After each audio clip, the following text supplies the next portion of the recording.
Match ముగిసిన అనంతరం భారత కెప్టెన్ శుభ్మన్ గిల్ జట్టు ఓటమిపై స్పందించాడు. ఈ మ్యాచ్ బ్యాటింగ్ వైఫల్యమే తమ ప్రధాన ఓటమికి కారణమని స్పష్టంగా ఒప్పుకున్నాడు. 233 పరుగులకే జట్టు ఆలౌట్ కావడం చాలా దురదృష్టకరమని ఆవేదన వ్యక్తం చేశాడు. గిల్ మాట్లాడుతూ, మాకు ఆరంభంలో మంచి భాగస్వామ్యం లభించింది. ఈ మ్యాచ్లో కనీసం 300 పరుగులకు పైగా స్కోరు సాధిస్తామని అనుకున్నాం. కానీ మిడిల్ ఓవర్లలో వరుసగా వికెట్లు కోల్పోవడం మా కొంప ముంచింది. లోయర్ ఆర్డర్ బ్యాటింగ్ నుంచి కూడా ఆశించినంత స్థాయిలో పరుగులు రాలేదు అన్నాడు. జట్టు ఓటమికి మరో ప్రధాన కారణాన్ని కూడా గిల్ ప్రస్తావించాడు. ఆల్రౌండర్ వాషింగ్టన్ సుందర్ బ్యాటింగ్ చేస్తున్న సమయంలో గాయపడ్డాడని, ఆ కారణం చేత అతను బౌలింగ్ చేయడానికి రాలేకపోయాడని చెప్పాడు. సుందర్ బౌలింగ్కు దూరం కావడంతో భారత్కు 6వ బౌలర్ కనుమరుగయ్యాడని, దాంతో మేము వ్యూహాలను మార్చుకోవాల్సి వచ్చిందని గిల్ నిరాశ వ్యక్తం చేశాడు. వాషింగ్టన్ సుందర్ ఇటీవల కాలంలో పదే పదే గాయాల బారిన పడడం కూడా జట్టుకు పెద్ద సమస్యగా మారింది. గాయాల నుంచి కోలుకొని వచ్చేలోపు ఫామ్ కోల్పోవడం అతనికి శాపంగా మారింది. మొదటి వన్డేలో హాఫ్ సెంచరీతో రాణించినప్పటికీ బౌలింగ్లో మాత్రం ఆశించినంత స్థాయిలో రాణించలేకపోతున్నాడు. ఈ చిన్న చిన్న తప్పిదాల వల్లే మ్యాచ్ చేజారుతుందని, అయితే 3వ వన్డేలో బలంగా పుంజుకుని సిరీస్ను గెలుస్తామని గిల్ ధీమా వ్యక్తం చేశాడు. 2వ వన్డే మ్యాచ్లో భారత జట్టు బ్యాటింగ్, బౌలింగ్ రెండింటిలోనూ విఫలమై భారీ మూల్యాన్ని చెల్లించుకుంది. అయితే ఈ ఓటమి నుంచి పాఠాలు నేర్చుకుని లోపాలను సరిదిద్దుకుని నిర్ణయాత్మకమైన 3వ వన్డే మ్యాచ్లో టీమిండియా విజయం సాధించాలని, సిరీస్ కైవసం చేసుకోవాలని ఆశిద్దాం. టీమిండియా ఇంగ్లాండ్ మధ్య జరిగిన 2వ వన్డేలో టీమిండియా 4 వికెట్ల తేడాతో ఓటమి పాలైంది. Joe Root master class batting ముందు గిల్ సేన తలవంచక తప్పలేదు. సాధారణంగా కొంతమంది ఆటగాళ్లకు కొన్ని జట్లపై ఆడితే పూనకం వస్తుంది. ఆ లిస్టులో జో రూట్ కూడా ఉంటాడు. టీమిండియా అంటే చాలు జో రూట్ టాప్ ఫామ్లోకి వచ్చేస్తాడు. ఈ రోజు కూడా అదే జరిగింది. జో రూట్ ఉగ్ర రూపం చూపిస్తూ టీమిండియా గెలుపును దరిదాపుల్లో లేకుండా చేసి ఇంగ్లాండ్ను గెలిపించాడు. ఈ విజయంతో ఇంగ్లీష్ సిరీస్ను సమం చేసింది. ఈ మ్యాచ్ జరిగిన కార్డిఫ్ మైదానంలో 300 కంటే తక్కువ స్కోర్ను డిఫెండ్ చేసుకున్న చరిత్రే లేదట. అలాంటిది మనోళ్ళు కేవలం 233 పరుగులకే చేతులెత్తేశారు. ఒక దశలో 178 పరుగుల వద్ద 3 వికెట్లు నష్టపోయి బలంగా కనిపించిన మన బ్యాటింగ్ లైనప్ కోహ్లీ అవుట్ అవ్వగానే పీకమేడలా కుప్పకూలిపోయింది. చివర్లో 55 పరుగులు చేసి 7 వికెట్లు సమర్పించుకున్నారు. దీన్ని బట్టి మన బ్యాటింగ్ ఆర్డర్ ఎలా కుప్పకూలిందో అర్థం చేసుకోవచ్చు. అక్షర్ పటేల్ గత మ్యాచ్ ఫామ్ను ఎక్కడో మర్చిపోయి వస్తే, శివం దుబే ఏకంగా బ్యాటింగ్ చేయడమే మర్చిపోయాడు. వాషింగ్టన్ సుందర్ గాయంతో త్వరగా అవుట్ అయ్యాడు. అసలు బౌలింగే చేయలేకపోయాడు. దీంతో ఇండియా కేవలం 5 బౌలర్స్తో బౌలింగ్ వేయాల్సి వచ్చింది. అయితే మ్యాచ్ ఓడిపోయినాక మనకు ఒక గుడ్ న్యూస్ అయితే ఉంది. ఇంత దరిద్రంలో కూడా మన బౌలర్లు చూపించిన తెగువ, క్రమశిక్షణ అద్భుతమని చెప్పాలి. తక్కువ స్కోరే అయినా వాళ్ళు ఇంగ్లాండ్పై పెట్టిన ఒత్తిడి, ఖచ్చితత్వంతో వేసిన బౌలింగ్, టెన్షన్ పెట్టిన తీరు ఎంతగానో ఆకట్టుకుంది. అలాగే అతి తక్కువ మంది బౌలర్స్తో శుభ్మన్ గిల్ బౌలింగ్ రొటేషన్ చేసిన విధానం, కేవలం 3 స్పెషలిస్ట్ బౌలర్లతో 2 ఆల్రౌండర్స్తో అతను నెట్టుకొచ్చిన తీరు మనకు ఒక పెద్ద బూస్టర్ అని చెప్పవచ్చు. ఓటమి బాధ ఉన్న కెప్టెన్ శుభ్మన్ గిల్ నాయకత్వ లక్షణాలు చూస్తే భవిష్యత్తు మీద ఒక భరోసా అయితే కనిపిస్తుంది. 234 పరుగుల లక్ష్యంతో దిగిన ఇంగ్లాండ్కి మన బౌలర్లు ఆరంభంలోనే సినిమా చూపించారు.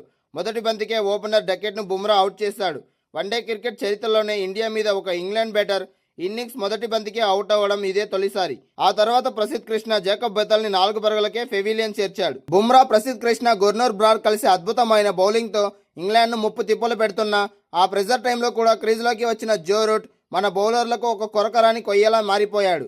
ఒక పక్క హ్యారీ బ్రూక్ 16 పరుగులకి బ్రార్ బౌలింగ్లో, అలాగే శామ్ కరన్ 26 పరుగులకి శివం దుబే బౌలింగ్లో వెనుదిరిగిన రూట్ ఆత్మస్థైర్యం మాత్రం చెక్కు చెదరలేదు. టెస్టులైనా, వన్డేలైనా ఇండియా మీద కక్ష కట్టినట్టు ఆడే రూట్ ఈ రోజు కూడా తన టెక్స్ట్ బుక్ షాట్స్తో, మాస్టర్ క్లాస్ డిఫెన్స్తో మనందరికీ చుక్కలు చూపించాడు. ఒక బ్యాటర్ని కరెక్ట్గా చెక్కితే ఎలా ఉంటాడో రూట్ని చూస్తే అర్థమవుతుంది. రూట్ ఎంత ఓపికతో ఇంగ్లాండ్ను గెలిపించే బాధ్యతను తన భుజాలపై వేసుకుని యాంకర్ రోల్ ప్లే చేశాడు. తీరా సెంచరీ అవుతుందేమో అనుకుంటే జో రూట్ 99 పరుగులు ఉండగా అట్కిన్సన్ బౌండరీ బాదడంతో రూట్ సెంచరీ చేజార్చుకున్నాడు. అదే ఇండియాలో జరిగి ఉంటే ఆ సెంచరీ మిస్ అయిందని పెద్ద హాట్ న్యూస్గా చేసేవాళ్ళు. ఇలాంటి క్లిష్టమైన పిచ్చుల మీద ఎలా ఆడాలో మన టాప్ ఆర్డర్ బ్యాటర్లు రూట్ని చూసి నేర్చుకోవాలి. అదే సమయంలో మనం చివరి వన్డే గెలవాలి అంటే రూట్ని ఎలా అవుట్ చేయాలో సీరియస్గా ఆలోచించాలి. ఈ మ్యాచ్లో మన వాళ్ళ ఓటమికి ప్రధాన కారణం middle order, lower order failure. England జట్టులో శామ్ కరన్ 26 పరుగులు, జోస్ బట్లర్ 17 పరుగులు, విల్ జాక్స్ 30 పరుగులు, అట్కిసన్ 23 పరుగులు చేసి రూట్కి సహకారం అందించారు. కానీ మన middle order, lower order single digit స్కోర్కే పరిమితం అవ్వడం మన కొంప ముంచింది. ఇక ఈ మ్యాచ్ టెన్షన్ ఇలా ఉంటే బయట సోషల్ మీడియాలో జరుగుతున్న రచ్చ చూస్తుంటే పిచ్చెక్కుతోంది. ఎవడో ఒక జాతీయ రిపోర్టర్ రోహిత్ శర్మ బీసీసీఐ పెద్దలు మాట్లాడారని, 2027 వరల్డ్ కప్ ప్లాన్స్లో రోహిత్ శర్మ లేడని ఒక వార్త వదిలాడు. ఇంకేముంది, నెట్టింట అంతా ఒక్కసారిగా వైరల్ అయిపోయింది. ఇంగ్లాండ్తో లార్డ్స్లో ఆడబోయే 3వ వన్డేనే రోహిత్ శర్మకు చివరి వన్డే అని, నెక్స్ట్ టార్గెట్ కోహ్లీనే అని పుకార్లకు రెక్కలొచ్చాయి. సోషల్ మీడియా మొత్తం రోహిత్ రిటైర్మెంట్ వార్తలతో బీసీసీఐ శాపనార్థాలతో నిండిపోయింది. కానీ అసలు విషయం ఏంటంటే ఈ సిరీస్కి ముందే మీడియా సమావేశంలో కెప్టెన్ గిల్ చాలా క్లియర్గా రోహిత్ శర్మ, కోహ్లీ ఇద్దరు 2027 వరల్డ్ కప్ ప్లాన్స్లో పక్కాగా ఉన్నారని తేల్చి చెప్పాడు. అయితే 2 మ్యాచ్ల్లో మన హిట్ మ్యాచ్ స్కోర్ చేయకపోవడంతో ఇలాంటి పుకార్లకి అబద్ధాలు ప్రచారాలు చేయడానికి అవకాశం దొరికింది. ఈ మ్యాచ్లో కొట్టిన మొదటి 4తో విరాట్ కోహ్లీ టీమిండియా మాజీ captain the wall Rahul Dravid పేరిట ఉన్న సుదీర్ఘ కాలపు రికార్డును బద్దలు కొట్టాడు. ఇప్పటి వరకు ఇంగ్లాండ్ గడ్డపై అన్ని ఫార్మాట్లో కలిపి అత్యధిక పరుగులు చేసిన భారత బ్యాట్స్మెన్ గా రాహుల్ ద్రావిడ్ రికార్డుల్లో ఉండేవాడు. ద్రావిడ్ ఇంగ్లాండ్లో 56 ఇన్నింగ్స్లో 55 సగటుతో 8 సెంచరీల సాయంతో 2645 పరుగులు చేశాడు.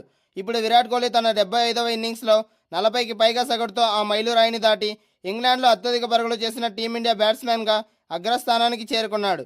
కింగ్ కోహ్లీ ఇంగ్లాండ్లో ఇప్పటి వరకు 3 సెంచరీలు సాధించాడు. ఈ జాబితాలో మాస్టర్ బ్లాస్టర్ సచిన్ టెండూల్కర్ 56 ఇన్నింగ్స్లో 2626 పరుగులతో 3వ స్థానంలో ఉన్నాడు. ఈ ఇన్నింగ్స్ ద్వారా విరాట్ కోహ్లీ తన కెరీర్లో ఒక పాత మరకను కూడా చెరిపేసుకున్నాడు.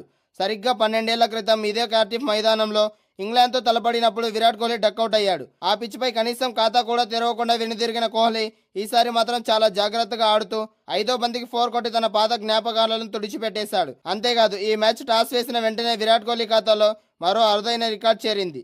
South Africa, England, New Zealand, Australia దేశాల్లో కలిపి 100 వన్డే మ్యాచ్లు ఆడిన అరుదైన మైలురాయిని కూడా విరాట్ కోహ్లీ అందుకున్నాడు. ఇంగ్లాండ్లో కోహ్లీకి ఇది 35వ వన్డే మ్యాచ్ కావడం విశేషం.